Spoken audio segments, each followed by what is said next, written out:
Modern Crime Scope dives deep into real and fictional crime stories, uncovering mysteries, secrets, and shocking events from around the world.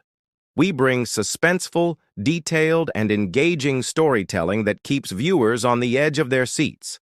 Lila was supposed to experience the freedom of Burning Man, but instead, she vanished into the desert night, leaving behind only a single sneaker and a trail of unanswered questions. Her disappearance would uncover secrets the festival never wanted the world to see, revealing a hidden darkness beneath the lights, fire, and art that thousands celebrated every year. Burning Man was supposed to be an escape from reality, a place where people left behind the noise of the world to live for a week in the middle of the desert, free from rules and routines. Each year, the dry Nevada lake bed transformed into a temporary city filled with towering art installations, flashing lights, and music that echoed long into the night. For many, it was a dream, a gathering of creativity and community. But in one particular year, the dream twisted into something else entirely. Behind the art, the fire, and the dust storms, there was a story no one expected. It started quietly, with a young woman named Lila. She was 23, attending her first Burning Man with a group of friends. She had been full of excitement, carrying a notebook to sketch ideas and write about her experiences. To her, the festival was about freedom, the chance to live without boundaries and share art with strangers. No one thought she would become the focus of a mystery that would haunt the desert long after the flames of the final burn went out. On the second night, Lila wandered from her camp to explore. Friends saw her heading toward the central playa, where a massive wooden temple stood surrounded by sculptures. It was crowded, filled with lights and shadows that shifted constantly as fire dancers spun flames and music thundered from camps nearby. Hours passed, and Lila never returned. Her friends assumed she had stayed with new people she had met, because that was common at Burning Man. Groups split. Strangers became companions, and no one worried until the next morning. By sunrise, there was still no sign of her. Her bicycle, which she used to travel across the wide desert space, was untouched near her tent. Her bag, filled with water bottles and food, was left behind. It was as if she had gone out for a short walk and simply vanished into the desert night. At first, her disappearance was shrugged off as one of the oddities of the festival. People often went missing for a while, caught up in the whirlwind of events and experiences. But by the third day, concern grew. Her friends began asking around camps, showing her photo, and searching the areas she had last been seen. No one remembered her. The crowd was too large, too chaotic, and the shifting lights made it impossible to track anyone after dark. When the local rangers were notified, they treated it as another lost attendee who would eventually reappear. They reminded the group that Burning Man was unpredictable and that sometimes people wanted to disappear for a while. Yet those who knew Lila insisted she was cautious and would never have vanished without telling someone. The desert swallowed answers quickly. Wind blew across the playa, covering footprints and scattering objects. Thousands of bikes, tents, and structures filled the space, creating endless places where someone could hide or be hidden. What none of them knew was that Lila's disappearance would soon reveal something far darker than anyone imagined, something that would forever stain the image of Burning Man as a safe space of freedom and art. The festival continued around Lila's disappearance, the music, fire, and neon lights giving an illusion that everything was normal. But her absence cast a shadow that no one could ignore. Initially, local authorities had treated her case as routine. Thousands of people moved through the desert every year, and disappearances were not unusual. Still, the volunteers and friends refused to let it go. They organized small searches, walking miles of dry, cracked earth and scanning the dust-covered horizon. At first, nothing was found. No trace of her belongings, no footprints leading away from the camp. The desert had a way of erasing everything, hiding signs under layers of shifting sand and scattered debris. It wasn't until the cleanup phase after the final burn that the first tangible clue appeared. A team dismantling a massive wooden sculpture noticed a single sneaker half buried near the edge of the structure. At first glance, it seemed like debris. Lost clothing was common at the festival, but something about its placement was off. It didn't appear to have simply fallen off. It was carefully tucked under a beam, almost as if someone had hidden it. When volunteers dug around the area, they discovered faint stains on the inside of the shoe. Tests later confirmed what no one wanted to hear. The blood belonged to Lila. Panic spread quietly through the group of organizers and friends. A disappearance had turned into a potential crime scene, and suddenly the illusion of safety at Burning Man felt fragile. Questions arose that the desert seemed determined to hide. How had the shoe ended up so far from Lila's camp? Who had access to this section of the festival, especially during the hours when few people were around? The sculpture itself had been constructed by a small team of artists who worked long into the night, often alone or with minimal supervision. Investigators considered that someone familiar with the festival's logistics could have moved her belongings without anyone noticing. But the desert was chaotic, and it was nearly impossible to trace the steps of a single person amidst the swirl of dust, art, and fire. While authorities examined the site, rumors began circulating among attendees. Whispers suggested that some sections of the festival were off-limits to ordinary visitors, areas controlled by a secretive group responsible for the construction and security of the largest installations. Some called them the architects, claiming they were more than just artists. They were gatekeepers who could manipulate access to the festival's most isolated zones. Whether real or imagined, the idea added an unsettling dimension to the case. Lila's friends could no longer dismiss her disappearance as a simple accident or the result of her wandering. Evidence pointed toward something deliberate, and the hidden corners of Burning Man suddenly seemed far more dangerous than anyone had imagined. By the time investigators pieced together the initial findings, the reality was chilling. The sneaker was just the beginning. It hinted at a larger truth. The festival, celebrated worldwide as a place of freedom and creativity, might have been concealing darker activity under its dazzling surface. Every sculpture, every isolated pathway, and every shadowy corner became suspect. For those determined to find Lila, the question was no longer if she would be found, but whether the truth behind her disappearance could survive the desert's relentless silence. The rumors surrounding Lila's disappearance grew louder with each passing day. While festival organizers tried to maintain a sense of normalcy, whispers among attendees painted a different picture. Some spoke of a group that operated in the shadows, a circle of people who had access to areas the public rarely saw. They were the builders of massive installations, the caretakers of fire, and the manipulators of paths through the desert. Some called them the architects. No one knew exactly who they were or what their purpose was, but their presence suggested control and secrecy that stretched beyond the usual chaos of Burning Man. People who had worked closely with them reported strange rules.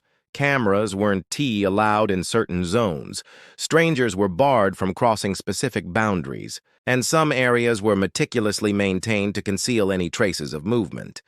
Investigators began digging into this hidden side of the festival, and the first breakthrough came from an unlikely source. A small, stationary camera, originally intended to document the construction of a giant wooden dragon, had captured a fleeting image on the night Lila disappeared. The footage was grainy, distorted by flickering light and drifting dust, but it showed a shadowy figure dragging something heavy across the playa under the cover of darkness.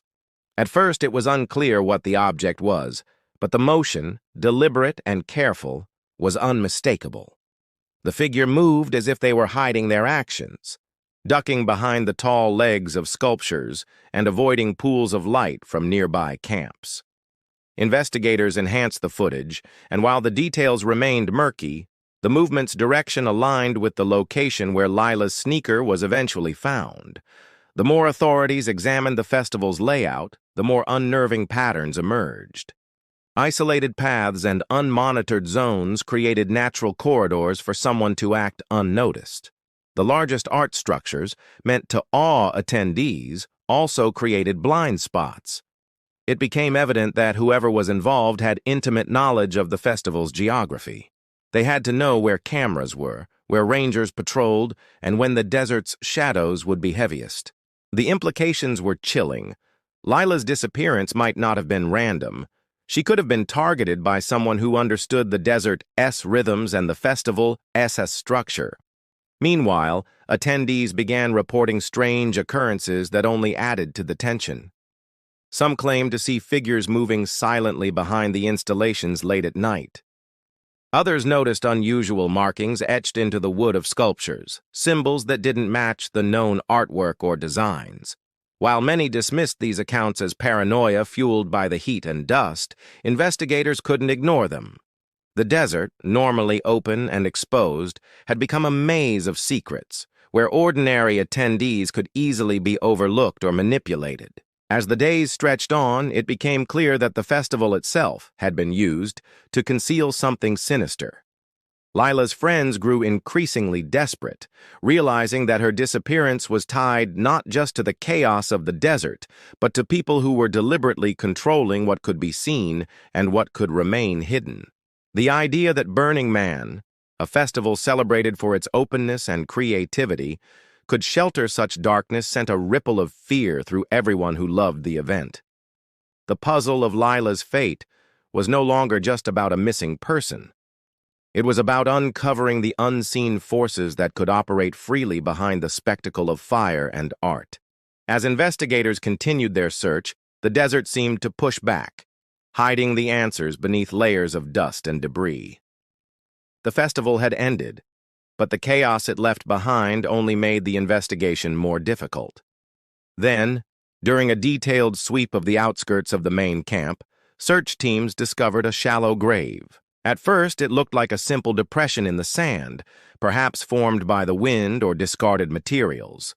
But as they dug carefully, the unmistakable shape of a human form emerged. Lila's body lay partially burned, the remnants of flames clinging to fragments of clothing and scorched skin. The sight was horrifying, but forensic analysis would reveal even darker truths. Her death had not been caused by fire alone. Blunt force trauma had fractured her skull and ribs, evidence that someone had killed her deliberately before attempting to destroy the body. Near the grave, investigators found scattered materials, pieces of wood, metal, and rope that matched the construction of one of the festival's main art installations. It was clear now that her killer had used the festival itself as a cover. The towering sculptures, chaotic crowds, and constant movement had masked the crime until the remains were discovered. Whoever had done this had an intimate knowledge of the installations, knowing precisely how to manipulate them to hide evidence. The desert's openness had become an ally to the killer, concealing the crime beneath layers of sand, dust, and art. The discovery sent shockwaves through both authorities and festival organizers. Burning Man had always prided itself on freedom and creativity, but now the image of safety was shattered. Investigators pressed for more details about the construction teams and the restricted zones, but answers were scarce. Some workers disappeared before they could be questioned, while others were vague about their movements, claiming they had been too busy with art to notice anything unusual. The possibility that a group of people operating in secret could carry out such a crime without immediate detection began to take shape. The investigation also uncovered unsettling patterns in the desert itself. Certain areas, previously thought to be merely scenic or artistic, had been used as pathways, hidden corridors where someone could move undetected. The larger art installations, built to inspire awe, now appeared to function as camouflage for someone who knew exactly where to hide a body. Every path through the festival seemed to funnel attention away from these zones, allowing for actions that no one present could witness.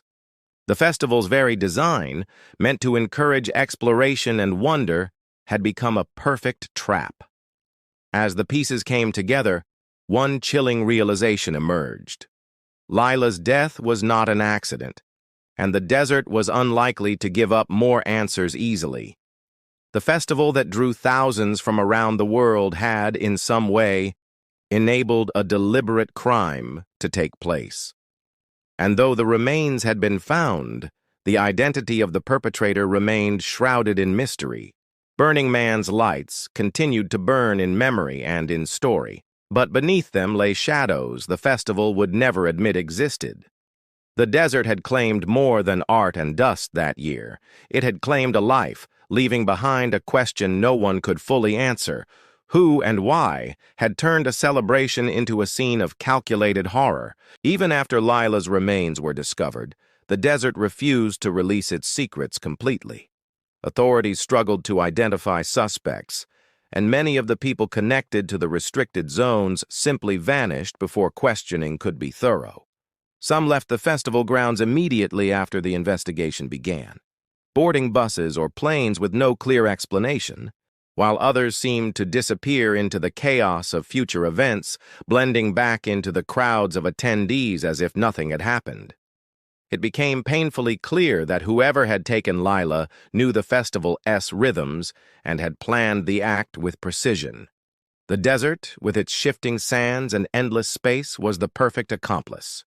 The festival continued in the following years, as it always did, with new sculptures rising from the cracked earth and flames igniting nightly in the center of the playa. Yet, for those aware of the dark story behind One Summer, the celebrations carried a different weight.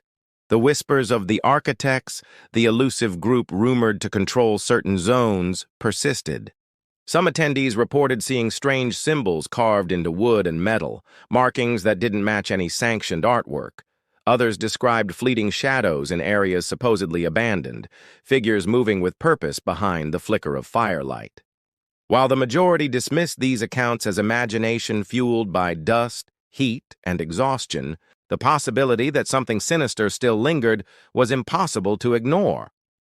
The investigation into Lila's death never reached a final conclusion.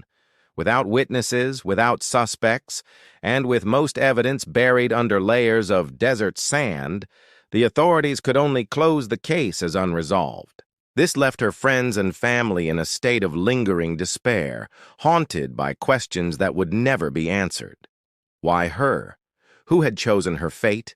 And why had the festival, with all its openness and transparency, become the stage for a deliberate act of violence? The answers remained as elusive as footprints in the wind. Even today, the story casts a long shadow over the festival. Many who attend now do so with a subtle wariness, aware that beneath the glow of neon lights and the roar of fire, there may be corners untouched by surveillance and protection. The desert, once a symbol of freedom and creativity, is also a place where secrets can thrive. The narrative of the festival as an uninhibited haven clashes with the reality that some forces can operate unseen, their actions hidden behind the artistry and chaos. Lila's disappearance and death serve as a grim reminder that no space, no matter how magical, is entirely immune to darkness. Some people theorize that the festival itself was never at fault, that the crime was carried out by individuals who exploited the environment using the chaos as a shield. Others believe in the existence of a hidden network, the so-called architects, orchestrating events from behind the scenes. Regardless of the explanation, the mystery remains. Lila's story is now part of the festival's history, a cautionary tale whispered among new attendees. It reminds everyone that even in a city of fire and art, freedom comes with hidden risks, and some truths will never fully emerge from the desert dust.